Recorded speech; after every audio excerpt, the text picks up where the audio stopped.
আসসালামু আলাইকুম। বাংলা সংবাদে সবাইকে স্বাগত জানাচ্ছি। আমি চিন্তিয়া হক। শুরুতেই সংবাদ শিরোনাম।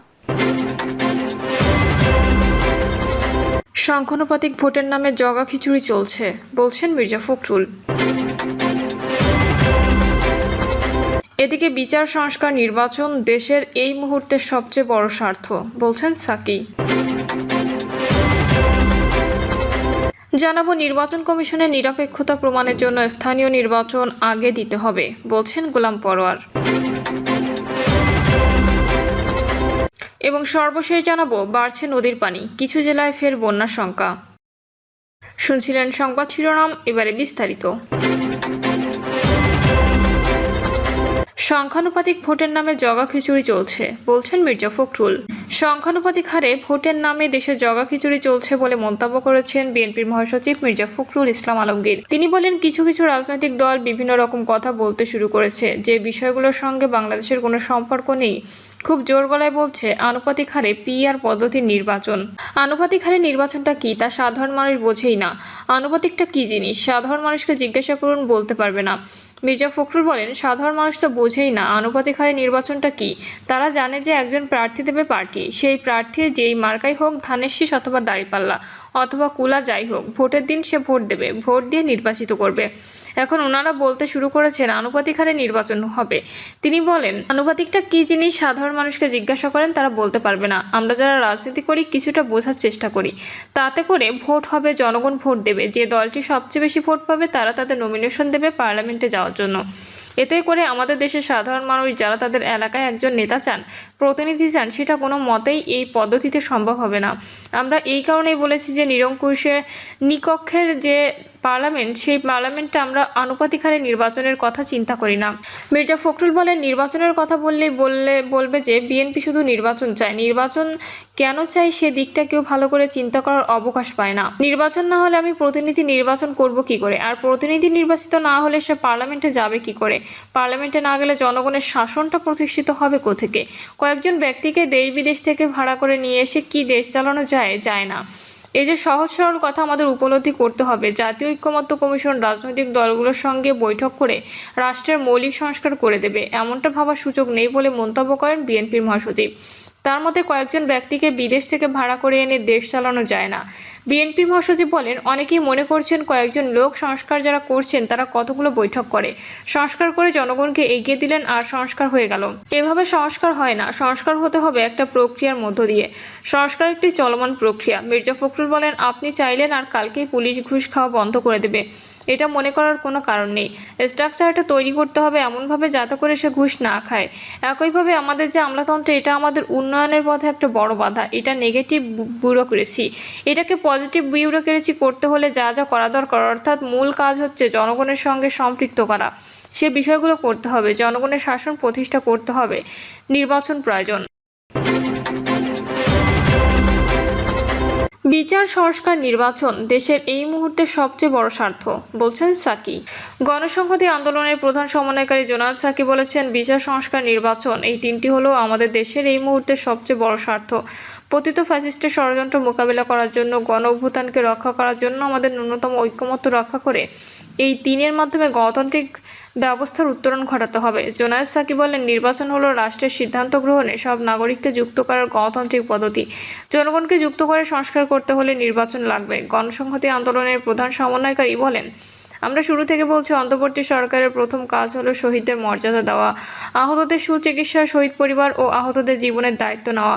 আমরা দুঃখের সঙ্গে দেখছি 1 বছর পার হলেও এখনও শহীদদের পূর্ণাঙ্গ তালিকা হয়নি। তাদের রাষ্ট্রীয় মর্যাদার ব্যাপারে সরকার কি করবে তা এখনও ঠিক হয়নি। শহীদ পরিবার ও আহতদের কাছ থেকে প্রতিনিয়ত আমরা অভিযোগ পাচ্ছি। আমরা সরকারকে বলবো, এই দায়িত্ব পালনে আপনাদের অবহেলা ও দীর্ঘসূত্রিতা জনগণ ভালোভাবে নিচ্ছে না। আপনাদের দায়িত্ব দ্রুততম সময়ে পালন করুন এবং বাস্তবায়ন করুন।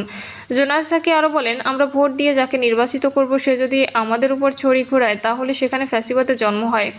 আমাদের ভোটে নির্বাচিতরা যদি আমাদের কাছে জবাবদিহি করে তাহলে বোঝা যাবে গণতন্ত্র এসেছে। তিনি বলেন, ফ্যাসিবাদী ক্ষমতা ব্যবস্থা বদলাতে হলে গুরুত্বপূর্ণ একটা জায়গায় হাত দিতে হবে, সেটা হলো অর্থনীতিতে। যেখানে অনেকে হাত দিতে চায় না। এখানে যদি লুটপাটের অর্থনীতি রেখে দেওয়া হয়, যদি চুরি দুর্নীতি লুটপাটের ক্ষেত্র রাখেন, তাহলে কেবল রাষ্ট্রের জন্য জায়গায় পরিবর্তন কোনো কাজে আসবে না। জোনায়েদ সাকি বলেন, আমাদেরকে অর্থনৈতিক ব্যবস্থা বদলাতে হবে। লুটপাটের অর্থনীতির বদলে এদেশে উৎপাদনশীল অর্থনীতি তৈরি করতে হবে। সব মানুষের কর্মসংস্থানের ব্যবস্থা করতে হবে। দেশের সম্পদ যারা তৈরি করে সম্পদের বন্টনে তাদের ন্যায্য হিস্সা থাকতে হবে। আমাদের নীতি হবে আমাদের সমস্ত শিশুকে শিক্ষিত করে তোলা, কর্মক্ষম করে তোলা, মানবিক করে তোলা। নির্বাচন কমিশনের নিরপেক্ষতা প্রমাণের জন্য স্থানীয় নির্বাচন আগে দিতে হবে, বলছেন গোলাম পরোয়ার। জামায়াত ইসলামী সেক্রেটারি জেনারেল অধ্যাপক মিয়া গোলাম পরোয়ার বলেছেন, ফ্যাসিবাদ বিরোধী আন্দোলনে আমরা যারা সবাই ভূমিকায় ছিলাম, বলবো আসেন জাতির কমন ইস্যুতে আমরা ঐক্যবদ্ধ হয়ে যাই। মানবতা বিরোধী অপরাধের ফ্যাসিস্ট হাসিনা যা করেছেন জাতির উপরে নির্বাচনের আগে তার বিচার দৃশ্যমান না হলে এদেশের জনগণ কোনো নির্বাচন হতে দেবে না। সংস্কার চাই, পিআর চাই। আমরা আরও দাবি করেছি জাতীয় নির্বাচনের আগে নির্বাচন কমিশনের নিরপেক্ষতা প্রমাণের জন্য স্থানীয় নির্বাচন আগে দিতে হবে বলেও উল্লেখ করেন তিনি। সমাবেশে মিয়া গোলাম পরোয়ার বলেন, এমন নতুন বাংলাদেশ আমরা চাই যেখানে ক্ষুধা, দারিদ্র্য, অনাচার, অবিচার থাকবে না, অন্নহীনের মর্মব্যথা, বস্ত্রহীনের আকুতি থাকবে না, অর্থপাচার, লুটপাট, আইন আদালতকে অপব্যবহার করে ভিন্ন মতকে দমন করা, আলেম ওলামা, পীর মাশায়েখকে কারাগারে ঢুকিয়ে দিয়ে হাজার হাজার লোককে বন্দি করে নির্যাতন করা হয়েছে। নিরপরাধ মানুষকে কারাগারে নিয়ে বৃদ্ধ বয়সে ফাঁসিতে ঝোলানো হয়েছে। আলেম ওলামাদের মর্যাদা দেওয়া হয়নি। ক্রসফায়ার, রিমান্ড, জঙ্গি বানিয়ে 16-17 বছরের কালো যুগে একটি ফ্যাসিবাদী শাসন আমরা পার করেছি। গোলাম পরোয়ার বলেন, আমরা আগামী জাতীয় নির্বাচনকে নিরপেক্ষ করার দাবি জানিয়ে বলেছি, নির্বাচন নিরপেক্ষ করতে গেলে অন্তর্বর্তীকালীন সরকারের অবাধ এবং সুষ্ঠু নির্বাচনের জন্য একটি নিরপেক্ষ ইলেকটোরাল সিস্টেম প্রয়োজন। পিআর পদ্ধতিতে নির্বাচনের দাবি আমরা করেছি, সেটা চালু করতে হবে। নির্বাচনের আগে প্রশাসনে ঘাপটি মেরে পড়ে থাকা ফ্যাসিবাদের দোসর যারা আছে তাদেরকে সেখান থেকে বিদায় করতে হবে। তিনি বলেন, সংস্কারের জন্য যে প্রচেষ্টা চলছে, জাতীয় ঐক্যমত্য commission professor doctor Mohammad Yunus হচ্ছেন তার চেয়ারম্যান, ডক্টর আলী রিয়াজ তার কো চেয়ারম্যান, জামায়াত ইসলামী, ইসলামী আন্দোলন সবাই সেখানে আমরা সরকারকে সাহায্য করছি। কিন্তু কী কারণে গুরুত্বপূর্ণ কমন ইস্যুতে আমরা ঐক্যবদ্ধ হতে এখনও দেরি করছি।